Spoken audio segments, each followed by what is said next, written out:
Assalamualaikum sahabat-sahabat, selamat pagi, apa kabar, ada baik? Sahabat-sahabat, yang ini jual rumah kayu nipung di nilai 3 Negeri 9.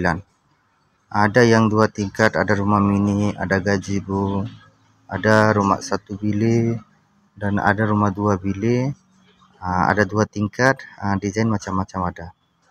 Jadi kalau sahabat-sahabat bagi desain sendiri pun kita boleh buat. Kalau bagi boleh ambil custom, apa macam desain pun boleh buat. Jadi sahabat-sahabat, tolong like, comment, share banyak kali, tolong follow saya. Sekarang kita bagi harga promosi, ada desain rumah 1 bilik, 2 bilik, semua desain ada. Yang ini 2 tingkat, atas bilik, atas kosong, bawah kosong, ada lagi atas bilik, bawah bilik, macam itu desain pun ada. 2 tingkat, rumah 1 bilik, ada ruang tamu baranda, ada 2 bilik, ruang tamu baranda ada, rumah mini, semua desain ada. Yang ini kayu nibung, atap, genting, tanah liat, hantar pasang siap semuanya. Ini 1 Malaysia kita hantar pasang siap.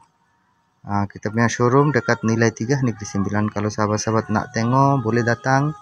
Dalam profil ada nombor, boleh WhatsApp saya. Boleh bagi lokasi saya dan boleh bagi gambar-gambar. Boleh datang, boleh tengok, ada gazebo, ada rumah 2 tingkat, rumah 1 tingkat. Ada yang rumah mini, tiny house, boleh macam-macam desain kita boleh buat sahabat. Jadi sahabat-sahabat tolong like, comment, share banyak kali. Yang ini memang kayu nibung, tahan hujan panas, tahan semuanya. Atap, genting, tanah liat, memang cantik, siap hantar, siap pasang, kita bagi select semua ini. Jadi sahabat-sahabat tolong like, comment, share banyak kali. Kita punya showroom dekat nilai 3, boleh datang, boleh tengok. Kalau area dekat-dekat harga pun boleh bincang harga. Memang kita bagi harga paling cantik punya harga bagi. Paling cantik punya harga bagi sahabat-sahabat. So sahabat-sahabat kalau yang nak buat rumah boleh tengok, boleh datang tengok baru booking.